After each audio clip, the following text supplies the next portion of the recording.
All right, this is our talk on psychology. We've already done a reading in psychology on the history of modern psychology by Schwartz and Schwartz, which was about a 30 plus odd session working through that monstrosity. Now we're getting into psychology, the introductions and summations, just as we have done with the politics, except those included terminologies. I've already have terminologies for psychology. I don't feel like that's necessary to go into with these. I'm still going through the timelines, and I will probably go ahead and start going through the terminologies for the world history sections. But in terms of the psychology, I'm just not going to do it because I'm familiar with it. And if other people aren't, then, they need to do some research and look those up. But anyway, without further ado, we're going to see if we can get through the introduction to what is psychology, the history of psychology, and contemporary psychology. But I'm going to try, if we can, to get to section 2 and talk about a little bit about psychological research, why research is important, approaches to research, analyzing findings, and ethics. We will probably not get to biopsychology today in terms of human genetics and things of that nature, but we will see how far we can get. The field of psychology explores how the human brain works and how internal processes connect to external behaviors.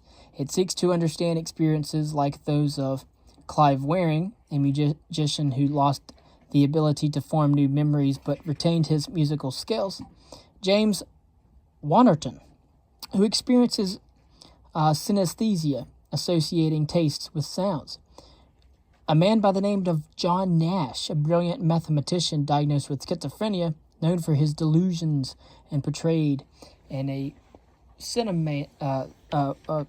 work in cinema, and it's titled A Beautiful Mind.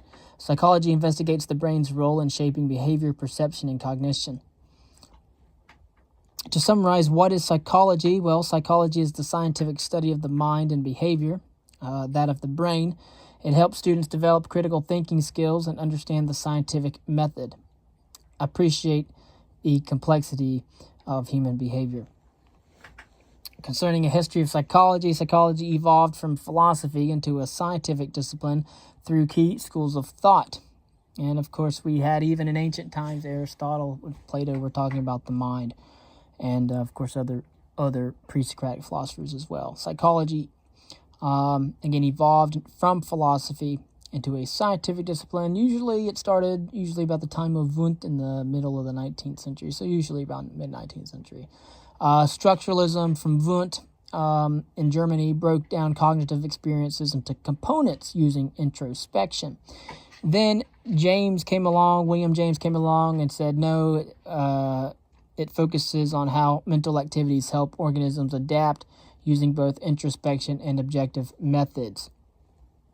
Okay, so while Wundt and his structuralism is breaking down cognitive experiences into components using introspection, James and his functionalism is focusing on how mental activities help organisms adapt using both introspection and objective methods.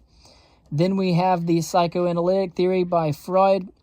Freud emphasized the unconscious mind, the subconscious, using techniques like dream analysis and free association.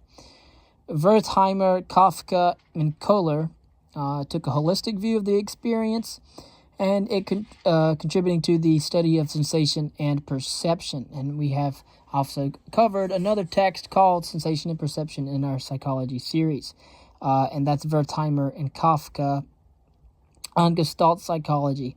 It would be Watson and Skinner. Remember B.F. Skinner. They will be the key leaders in behaviorism, which is studied observable behavior. It emphasizes operant conditioning and avoiding focus on mental processes. And then Maslow and Rogers come along with humanism, which is a highlighted human potential and personal growth. It focuses on positive aspects of human nature, okay? And showing not just the negative sides of the psyche, but then the positive sides as well.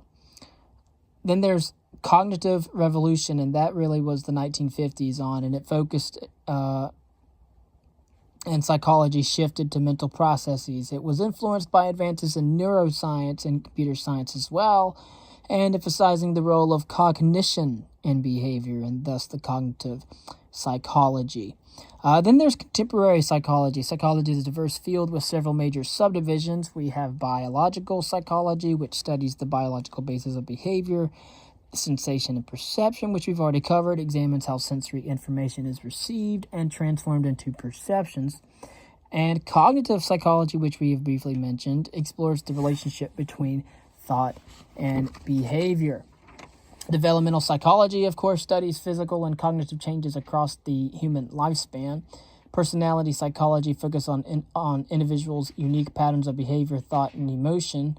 And, of course, there's animal psychology and all sorts of other things. Applied areas of psychology, there's I&O psychology, industrial organizational, where it applies psychology to workplace settings. There's health psychology. It promotes healthier lifestyles and well-being. Clinical psychology, of course, which diagnoses and treats psychological disorders. Sport and exercise psychologists, and anyways, they study how thoughts and emotions affect athletic performance. And then there's forensic psychology, which is really applying psychology within the justice system and the courts and all of that. Then there's careers in psychology. Usually, to get one, you have to have a doctoral degree. So there are some people with master's degrees, and they can pursue various non-academic careers in psychology, of course. Although career options are limited for those with a bachelor's degree, the skills that they do get from that degree with an undergraduate in psychology are very valuable in many workplace settings, although not very can't use it. Then psychological research, there's as an introduction, we could go into psychological research. Psychological research helps us understand how technology and media affect behavior. Questions arise about whether exposure to violent content increases aggression or reduces it by providing an emotional outlet. Concerns about technology's impact on behavior are not new. Even Socrates feared writing would weaken memory. Today, new technologies such as smartphones, smart homes, GPS systems raise questions about their positive and negative effects on daily life. Psychological research based on evidence rather than opinion offers valuable insights into these very complex issues. A summation: why is research important? Scientists seek to understand the world by developing theories that generate testable and falsifiable hypotheses. Successful theories are refined, while unsuccessful ones are modified or discarded. Research helps distinguish facts from opinions, providing reliable information for informed decision-making in both public policy and personal life. There are approaches to research as well. Different research methods in psychology have distinct advantages and limitations. Clinical or case studies-based provides an in-depth information from a few individuals but have limited generalizability. Naturalistic observation, of course, captures authentic behavior in real settings but lacks control and can be time-consuming and costly. Surveys gather large amounts of data quickly but offer limited depth compared to case studies. Archival research analyzes existing data to answer research questions. Longitudinal research tracks changes in individuals over time. And cross-sectional research compares different population segments at a single point in time. Researchers prioritize reliability or consistent results and validity, accuracy when collecting data. So researchers prioritize consistent results, which is your reliability, and accuracy, which is your validity when collecting data. In terms of analyzing findings of the data, correlations measure relationships between variables using correlation coefficient R ranging from -1 to +1, indicating both strength in the direction, positive or negative. And however, correlations do not establish causation. Only experiments can determine cause and effect. In experiments, participants are randomly selected and assigned to groups to reduce bias. Blind or double-blind procedures help prevent expectations from influencing the results. Experimental groups experience the independent variable while control groups do not. The changes in the dependent variable are measured and statistically analyzed for significant differences. Research findings are published in peer-reviewed journals, ensuring quality through expert evaluation. Replication is vital for confirming results and building scientific consensus. In terms of ethics, ethics in research ensures the protection of participants and the subjects involved. For human research, an institutional review board or an IRB must approve experiments. Informed consent is required, ensuring participation is voluntary. If deception is used, participants must receive a full debriefing afterward. For animal ethics research, ethics in animal research, an institutional animal care and use committee, an IACUC, must approve experiments. Researchers must minimize pain and distress for animals, and facilities undergo regular inspections to ensure humane treatment.